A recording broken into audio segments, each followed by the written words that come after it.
सच्चाई के रास्ते पर हैं और हम कभी भी ये पीछे नहीं हटने वाले हैं, कभी भी पीछे नहीं हटने वाले हैं। इसी के लिए हम 28 नवंबर को सरकार से कुछ अभी बात हुई है?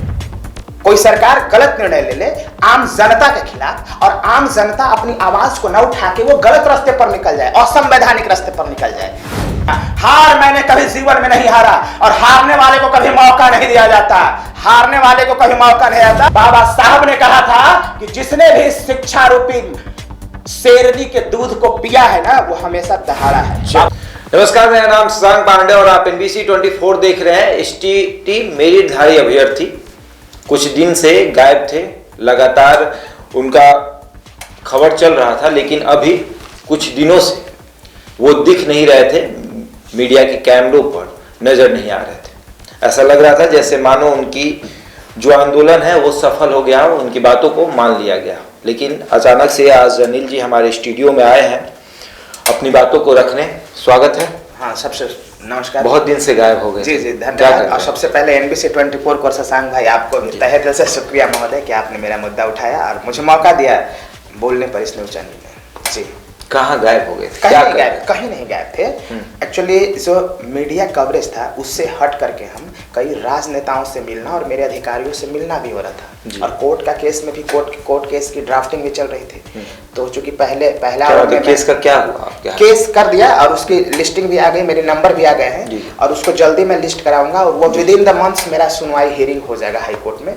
ये मेरा पहली जीत है। दूसरी जीत ये है कि चूंकि शीतकालीन सत्र आने वाले हैं, इसलिए मैं सभी नेताओं अधिकारियों से मिल रहा था और अपनी बात को विधानसभा के अंदर, विधानमंडल के अंदर, विधानसभा और विधान परिषद दोनों में उठवाने के लिए बातचीत कर रहा था। इसीलिए मैं आपके सामने नहीं आया। अच्छा, आंदोलन कब से है आप लोग? आंदोलन 28 नवंबर, 29 नवंबर से शीतकालीन सत्र शुरू हो रहा है विधानमंडल का, विधानसभा और विधान परिषद का, और 28 नवंबर को हमने एक महा आंदोलन का ऐलान किया है। पूरे मेरिटधारी 30,675 मेरिटधारी पटना की सड़कों पर आपको नजर आएंगे, गर्दनी बाग में, और संवैधानिक तरीके से हम अपने विचार को रखेंगे क्योंकि लोकतंत्र में जो अधिकार दिया है बाबा साहब अम्बेडकर ने हम लोगों को कि अपनी आवाज को रखना है सड़क के रास्ते, अगर सरकार कोई गलत निर्णय ले तो, और इसीलिए हम अपनी आवाज को रखेंगे। और बिहार के 243 विधानसभा के सदस्य और विधान परिषद के सभी माननीय सदस्यों को हम ये संकेत देंगे कि महोदय, मेरा मुद्दा विधानसभा के अंदर उठाया जाए, विधान परिषद के अंदर उठाया जाए, क्योंकि हम सच्चाई के रास्ते पर हैं,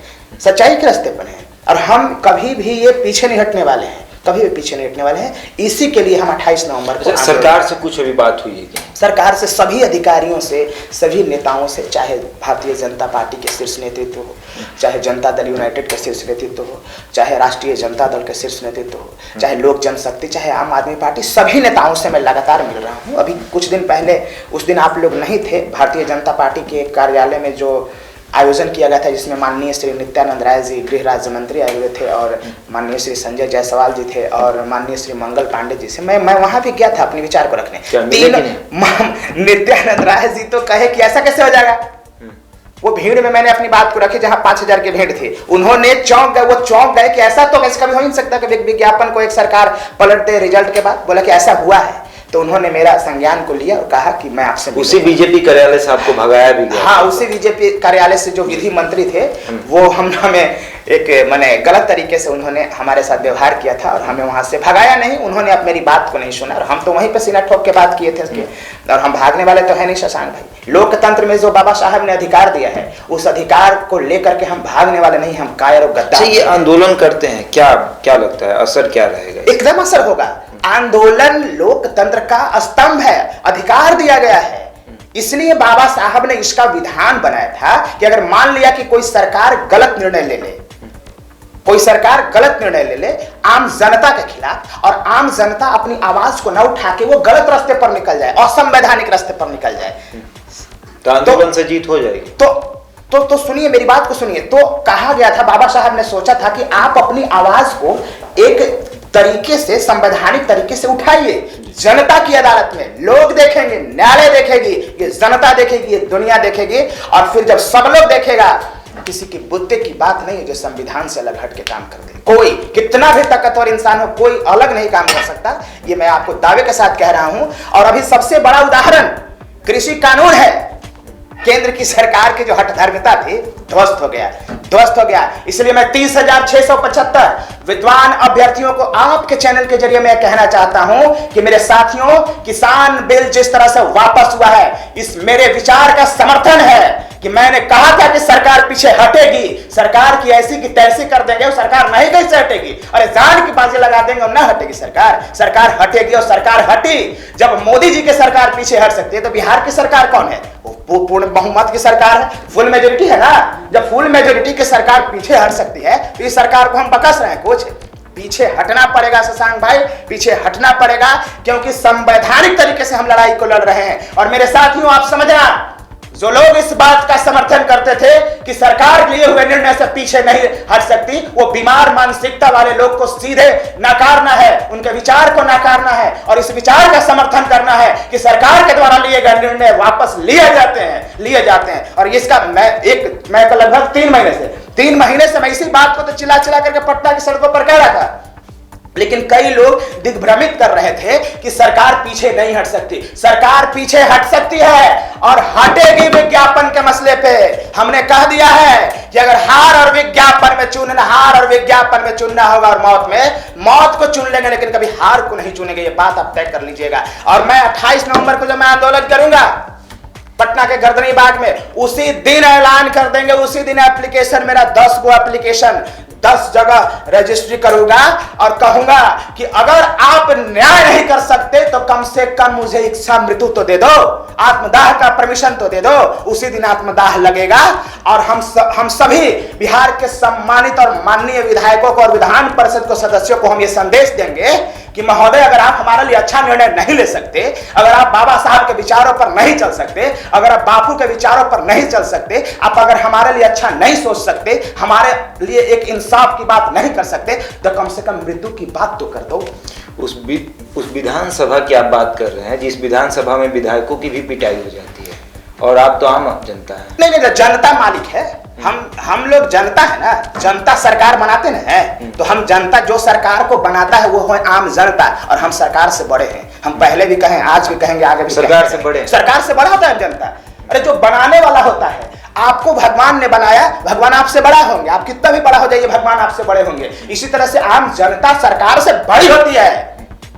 गलतफहमी कोई पाल के रखा है, उसको दूर करने की जरूरत है। और मेरे 30,675 विद्वान अभ्यर्थियों, एक बात समझ लेना, तुम सरकार से बड़े हो। बिहार की जनता 12 करोड़ जनता, 140 करोड़ इस देश की जनता सरकार से बड़ी है। अच्छा, एक बात बताइए, जिसका आप बीड़ा लेके चले हुए हैं, मेरिटधारी अभ्यर्थियों का क्या हाल है? समर्थन है? एकदम पूर्ण समर्थन है, क्यों नहीं करेंगे? वैचारिक समर्थन है। मेरे 30,675 जो विद्वान अभ्यर्थी हैं वो कोई मनरेगा के मजदूर नहीं है।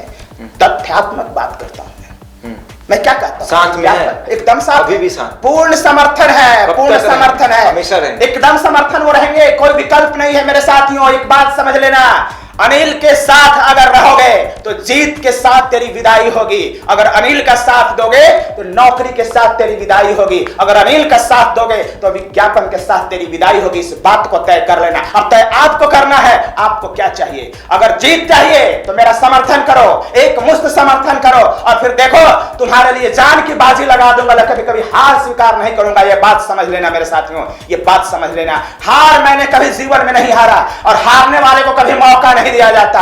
हारने वाले को कभी मौका नहीं आता। अनिल कभी हारा नहीं है। जीत के अलावा दूसरा मेरा कोई ऑप्शन नहीं है।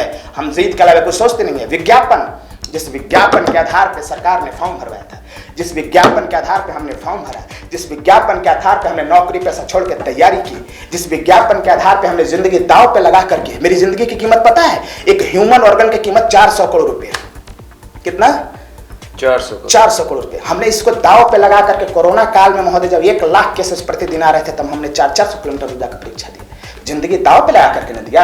अब आप इसको भूल जाएंगे, आप विज्ञापन को परिवर्तित कर देंगे, विज्ञापन के चयन की प्रक्रिया को परिवर्तित कर देंगे।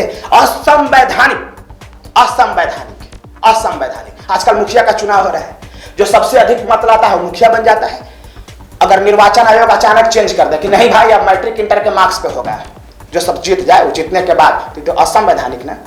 इसलिए विज्ञापन कभी पलटा नहीं जा सकता। मेरे विद्वान अभ्यर्थियों, मजबूत बनो, ताकतवर बनो। बाबा साहब ने कहा था कि जिसने भी शिक्षा रूपी शेरनी के दूध को पिया है ना, वो हमेशा दहाड़ा है, बाबा साहब कहा करते थे। और हम जीतेंगे, कोई हरा नहीं सकता, ये बात समझ लेना। मन में एक बात फिट कर लो, ये सरकार हारेगी, माननीय शिक्षा मंत्री श्री विजय कुमार चौधरी हारेंगे, कभी हम नहीं हार सकते, विज्ञापन नहीं हार सकता, ये संविधान नहीं हार सकता, बाबा साहब नहीं हार सकते, शहीद आजम नहीं हार सकते, बापू नहीं हार सकते। चलिए, तो एसटीईटी मेरिटधारी अभ्यर्थी नहीं हारेंगे। अगर किसी को हारना है तो वो होगी सरकार और वो होंगे बिहार के शिक्षा मंत्री। ऐसे ही तमाम खबरों के लिए जुड़े रहे हमारे साथ और देखते रहे NBC 24।